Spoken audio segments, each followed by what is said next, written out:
आप सभी को मेरा नमस्कार। पिछले कुछ दिनों से हम देख रहे हैं कि जैसे जैसे देश भर में कोरोना के केसेस बढ़ रहे हैं, देश के कोने कोने में, हर राज्य में ऑक्सीजन की डिमांड बढ़ रही है, दवाइयों की डिमांड बढ़ रही है, वैक्सीन की डिमांड बढ़ रही है और जगह जगह इनकी कमी महसूस हो रही है। पिछले कुछ दिनों से दिल्ली में भी ऑक्सीजन की काफ़ी ज़्यादा अफरा तफरी मची हुई है। कभी इस हॉस्पिटल में ऑक्सीजन की कमी हो गई, कभी उस हॉस्पिटल में ऑक्सीजन की कमी हो गई, इस हॉस्पिटल में 2 घंटे की ऑक्सीजन बच गई। मैंने खुद रात रात भर अस्पतालों में ऑक्सीजन का इंतज़ाम कराने में गुजारी है कि कहीं किसी अस्पताल में ऑक्सीजन की कमी से कहीं मौत नहीं हो जानी चाहिए। केंद्र सरकार हर राज्य को ऑक्सीजन का कोटा तय करती है। देश भर में जितनी भी ऑक्सीजन बनती है, केंद्र सरकार तय करती है कि इस राज्य को इतनी ऑक्सीजन मिलेगी, इस राज्य को इतनी ऑक्सीजन मिलेगी। अब दिल्ली को कितनी ऑक्सीजन चाहिए? दिल्ली सरकार ने अपना एक एस्टिमेशन लगाया जिसके हिसाब से दिल्ली को रोज़ाना 700 टन ऑक्सीजन की ज़रूरत है। केंद्र सरकार ने हमारा कोटा कल तक 378 टन तय किया हुआ था। ये कोटा कल शाम को बढ़ा के 480 टन कर दिया है केंद्र सरकार ने। इसके लिए हम केंद्र सरकार के बहुत बहुत आभारी हैं। हालांकि हमें अभी और भी काफ़ी ऑक्सीजन चाहिए, लेकिन केंद्र सरकार ने जितना भी बढ़ाया है उसके लिए हम उनका बहुत बहुत शुक्रिया अदा करते हैं। अब केंद्र सरकार ये भी तय करती है कि जो आपके कोटे की ऑक्सीजन है वो कौन सी कंपनी देगी। जैसे दिल्ली में तो ऑक्सीजन बनती नहीं है, दिल्ली की सारी ऑक्सीजन दिल्ली के दूसरे राज्यों से, दिल्ली के बाहर के दूसरे राज्यों से आती है। तो केंद्र सरकार तय करती है कि फलाने राज्य की ये कंपनी आपको इतने किलो ऑक्सीजन देगी, फलाने राज्य की ये कंपनी आपको इतने किलो ऑक्सीजन देगी। मान लो राजस्थान की ये कंपनी आपको इतने किलो देगी, हरियाणा की ये कंपनी आपको इतने किलो देगी। तो केंद्र सरकार कंपनियां तय करती है कि किस कंपनी से दिल्ली को अपने कोटे की ऑक्सीजन आएगी। अब दूसरी समस्या यहाँ पे आ रही है कि ये जो कंपनियां जिन राज्यों में हैं, उनमें से कुछ राज्यों की सरकारों ने उन कंपनियों से जो दिल्ली के कोटे की ऑक्सीजन आनी थी वो भेजनी रोक दी। राज्यों ने कहा कि पहले हम अपने राज्य में इस्तेमाल करेंगे, दिल्ली का कोटा भी हम इस्तेमाल करेंगे, दिल्ली के जो ट्रक हैं वो जाने नहीं देंगे। लेकिन मैं केंद्र सरकार का और दिल्ली हाई कोर्ट का शुक्रिया अदा करना चाहता हूँ। पिछले 2-3 दिन के अंदर उन्होंने हमारी बहुत मदद की है, जिसकी वजह से अब ऑक्सीजन दिल्ली पहुँचने लगी है। जो जो दिक्कतें आ रही थी, हम लगातार पिछले 2 दिन से एक एक मिनट टू मिनट, मैं खुद, मनीष जी, मैं, हमारे सारे ऑफिसर्स केंद्र सरकार के लगातार संपर्क में थे।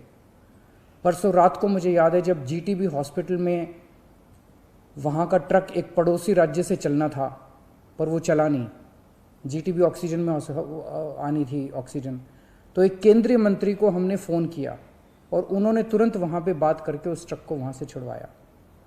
हम लगातार संपर्क में हैं, एक एक ट्रक को अस्पताल पहुँचाने की कोशिश कर रहे हैं।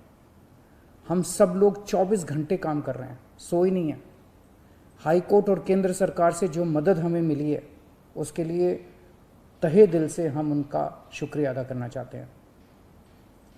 जो कोटा हमारा बढ़ाया गया है अभी ऑक्सीजन का, उसमें उड़ीसा से काफ़ी ऑक्सीजन आनी है, तो बढ़े हुए कोटे की ऑक्सीजन को भी दिल्ली पहुंचने में कुछ दिन लग जाएंगे। हम कोशिश कर रहे हैं कि अगर हो सके तो हवाई जहाज के जरिए उड़ीसा के से ऑक्सीजन लाई जा सके। जब हमने लॉकडाउन लगाया था, मैंने आपको बोला था कि ये 6 दिन का जो लॉकडाउन है, ये 6 दिन हम आराम नहीं करने वाले, हम 24 घंटे काम करेंगे। इन 6 दिनों को हम इस्तेमाल करेंगे दिल्ली के हेल्थ इंफ्रास्ट्रक्चर को और सुदृढ़ करने के लिए। इन 6 दिनों में दिल्ली में जो ऑक्सीजन की कमी है उसको ठीक करने के लिए, दिल्ली में जो बेड की कमी है उसको ठीक करने के लिए, और हम 24 घंटे लगे हुए हैं दिल्ली के हेल्थ इंफ्रास्ट्रक्चर को और इम्प्रूव करने के लिए। इस लॉकडाउन के 6 दिन जो हमें मिले हैं, इन 6 दिनों में हम पूरी कोशिश कर रहे हैं।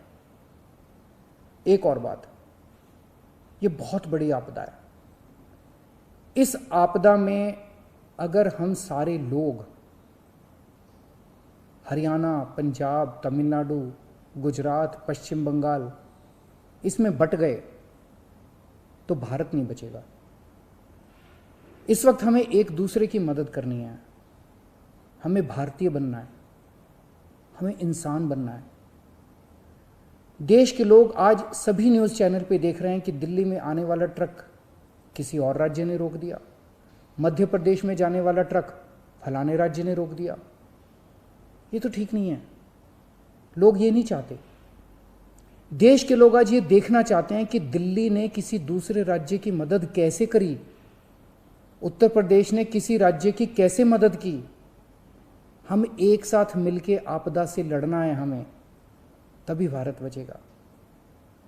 अभी तो समय ये है कि उत्तर प्रदेश वाला दिल्ली की मदद करे, दिल्ली वाला हरियाणा की मदद करे, हरियाणा वाला बिहार की मदद करे, बिहार वाला गुजरात की मदद करे। हम सारे लोग अगर एक दूसरे की मदद करेंगे तभी तो भारत बचेगा।